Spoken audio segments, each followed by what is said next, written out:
کا عمل ہو گیا پورا، اب اس کے ساتھ چون چون کی آوازیں نکالنا تو میرا لیے مکروہ ہے.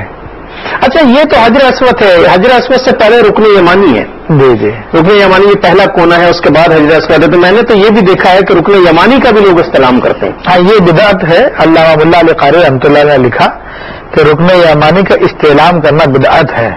اس کی سنت یہ ہے کہ اگر دوران طواف آپ کو چانس ملتا ہے، موقع ملتا ہے، تو آپ اس کو چھو لیں، آپ اس کو چوم لیں، یہ تو جائز ہے اور یہ سنت ہے. مگر یہ دور سے استعلام کرنا، اس کو بزرگوں نے کہا کہ یہ بدعت ہے. چنانچہ اگر کسی کو چومنے کا موقع نہیں ملتا تو یہ استعلام بھی نہ کرے، ایسے گزر جائے، ایسے گزر جائے. اچھا نماز میں طواف کے دوران طواف کرتے ہیں، طواف کے دوران جو سیدھا کاندھا کھلا رکھا جاتا ہے. جی جی، بعض حضرات کو یہ دیکھا گیا ہے اور بعض کا کہ وہ نماز کے دوران بھی جو نفل پڑھ رہے ہوتے ہیں تو سیدھا کاندھا کھلا ہی رکھتے ہیں. تو کیا نماز ہو جاتی ہے؟ ہاں بڑی آپ نے اہم بات کی طرح میں وہ لے لوں، ذرا کال لے لوں کہ ڈراپ نہ ہو جائے. السلام علیکم. وعلیکم السلام. جی بہن. جی میں کوئٹہ سے بات کر رہی ہوں. کوئٹہ، جی فرمائیے. جی میری پرابلم یہ ہے کہ کچھ عرصہ پہلے ہمارے گھر میں اس کے بعد دوسری پرابلم شروع ہو گئی تھی. صحیح ہے. تو میں نے دو تین پرابلم ہونے کے بعد میرے منہ سے یہ الفاظ نکلے کہ اللہ کو خدا نہ خاصا ہم ہی مل گئے، مطلب پرابلم کا پیش کرنے. جی جی ہم ایسا کہتے ہیں. ریئلائز کی جو بات سے میں نے غلط کی تھی، میں نے کہیں سے سنا کہ ایسی بات کرنے سے نکاح ٹوٹ جاتا ہے اور کلمہ بھی دوبارہ کرنا پڑتا ہے. کیا اس میں شرعی کیا ہے اس بات میں؟ اچھا ٹھیک ہے بہن، اچھا سوال ہے، اس پر بات کرتے ہیں. لیکن میں نے ایک سوال مفتی صاحب سے کیا تھا حجاج کرام کے حوالے سے، وہ میں جی مفتی صاحب وہ کاندھا کھلا رکھتے ہیں. دیکھیں نماز کے دوران کاندھا کھلا رکھنا مکروہ تحریمی ہے. تو جو لوگ بھی نماز کو اس طرح سے ادا کریں گے کاندھا کھول کر، تو انہیں اپنی نماز کو واپس دہرانا واجب ہے، دہرانا اس کو واجب ہے، ورنہ گناہگار ہوں گے. اور اس پہ اللہ تعالیٰ کی بارگاہ میں توبہ بھی کرنی چاہیے. تو جب تو آپ سے فارغ ہو جائیں تو اپنے کاندھوں کو ڈھانپ لیں. سر کو نہ ڈھانپیں کہ محرم کے لیے سر ڈھانپنا مرد کے لیے ناجائز ہے، خواتین کا سر ڈھانپا ہی ہوتا ہے. تو چنانچہ وہ کاندھا جو ہے مرد کھول کے نہیں بلکہ بند کر کے ہی پڑیں گے.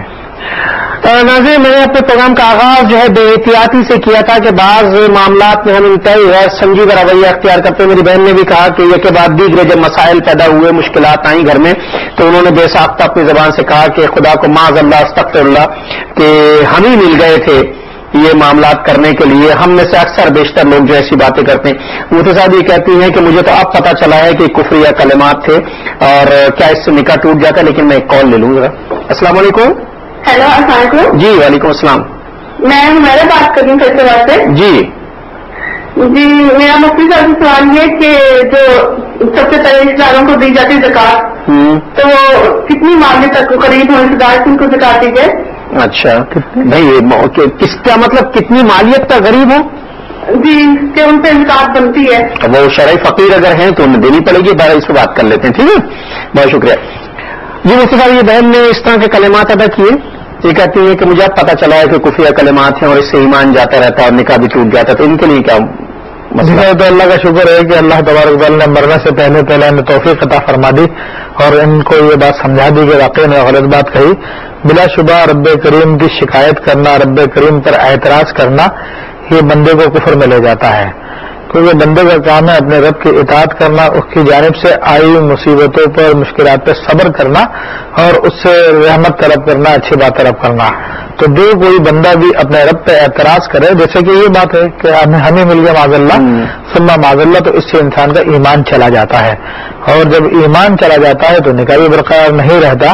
تو اب ان کے لیے حکم یہ ہے کہ فوراً سے پیشتر تجدید ایمان کریں، اپنے اس کلمے سے توبہ کریں اور اس کے بعد جو ہے تجدید نکاح بھی کر لیں، اپنے شوہر سے دوبارہ سے نکاح پڑھوا لیں. تو انشاءاللہ تبارک تعالیٰ وہ رشتہ قائم ہو جائے گا. یہ ہمارا پوچھتے ہیں کہ زکوٰۃ پہلے رشتہ داروں کو دینا ہے تو مطلب کتنے غریب رشتہ داروں کو پہلے دی جائے؟ ایسا کہیں کتنی اماؤنٹ ان کے پاس ہو، مطلب کن کو دینی چاہیے زکوٰۃ؟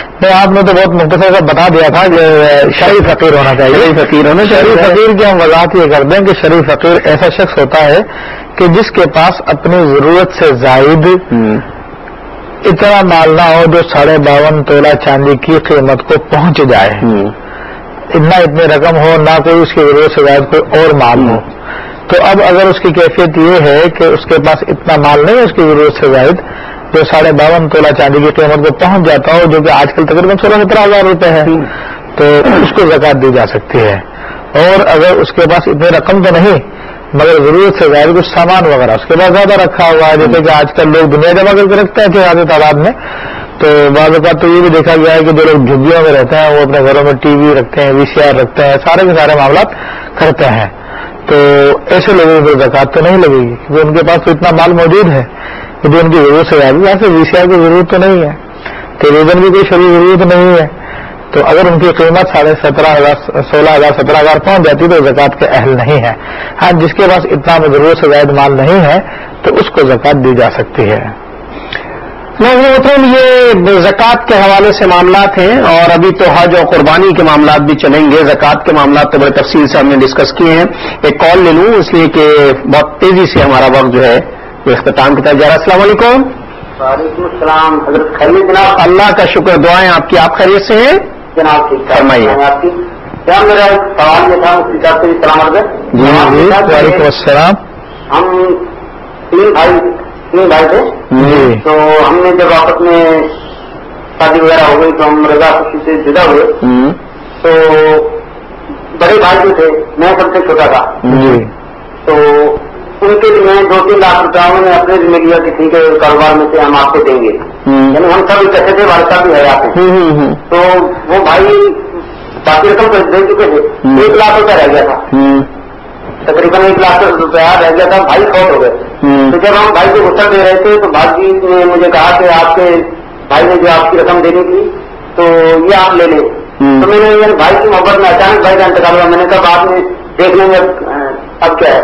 3-4 سال کے بعد میں نے جب تقاضا کیا تو انہوں نے انکار کر دیا، میں نے کہا کہ بھائی تمہارا تو شریعت میں حصہ ہی نہیں ہے، حالانکہ وہ صاحب حیثیت ہیں، میں ان کی نسبت بہت غریب ہوں، تو بھتیجے بھی ہیں، سب کچھ ہے، لیکن انہوں نے بالکل انکار کر دیا کہ نہیں شرعی حیثیت نہیں ہے۔ چلیے بھائی اس سے بات کر لیتے ہیں، اس طرح کے مسائل بہت ہیں، اللہ تعالیٰ اپنے حفظ و امان میں رکھے، خون کے رشتوں کو ایک دوسرے کی کیئر کرنے کے توفیق۔ جی مفتی صاحب کیا دیکھیں ایسی صورت غالباً ان کی مراد یہ تھی کہ والد صاحب کی موجودگی میں کاروبار جو ہے تینوں بھائی مل کر رہے تھے، تو ایسی صورت میں جب بنٹوارا ہوتا ہے تو آپس میں طے کر لیتے ہیں کہ ٹھیک ہے آپ کو اتنے دے دیے جائیں گے، آپ کو اتنے دے دیے جائیں گے اور کاروبار ان کے حوالے کر دیا جائے۔ تو اگر آپس میں رضامندی کے ساتھ یہ طے ہو گیا ہے تو ایسی صورت میں پھر وہ قرضے کی حیثیت ہو گئی ہے ان پر، تو چنانچہ اب ان کی یعنی مرنے والے کے وارثین پر واجب ہے کہ اپنے مورث کا قرضہ ادا کریں، اگر قرضہ ادا نہیں کریں گے تو وہ مورث عذاب میں گرفتار رہے گا، کیونکہ ظاہر سی بات ہے اس نے یہ رقم دے کر کاروبار لیا ہے اور یہ ایک طرح کی جو ہے سیل پرچیز ہوئی ہے، تو ان کا حق واقعی بنتا ہے 1 لاکھ روپیہ جو بھی طے ہوا تھا، غریب بھی بہت دے دیں تو وہ ان پہ دینا واجب ہے، اگر نہیں دیں گے تو سمجھ لیجیے اپنے مرنے والے کو انہوں نے عذاب میں رکھا ہوا ہے، جب تک یہ قرضہ ادا نہیں ہوگا وہ عذاب میں گرفتار رہیں گے۔ ناظرین محترم اس طرح کے معاملات یہ زندگی میں روز مرہ پیش آتے ہیں، خاص طور پر ایسی جگہوں پہ بڑے مسائل پیدا ہوتے ہیں جہاں کئی بھائی مشترکہ طور پر کاروبار کر رہے ہوں، گھر لے رہے ہوں،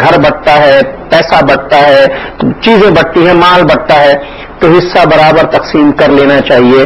اور ناظرین محترم یہ بہت نازک مسائل ہیں، انشاءاللہ زندگی بخیر رہی تو انہی مسائل پر اگلا کوئی پروگرام میں ضرور کروں گا، آپ سے وعدہ کرتا ہوں اللہ کے سہارے۔ اب اگلے پروگرام تک کے لیے اپنے میزبان ڈاکٹر محمود غزنوی اور شیخ الحدیث مفتی محمد ابوبکر صدیق کو اجازت دیجیے۔ زندگی بخیر رہی تو انشاءاللہ بدھ کو 9 بجے صرف QTV پر آپ سے ملاقات ہوگی۔ اللہ حافظ۔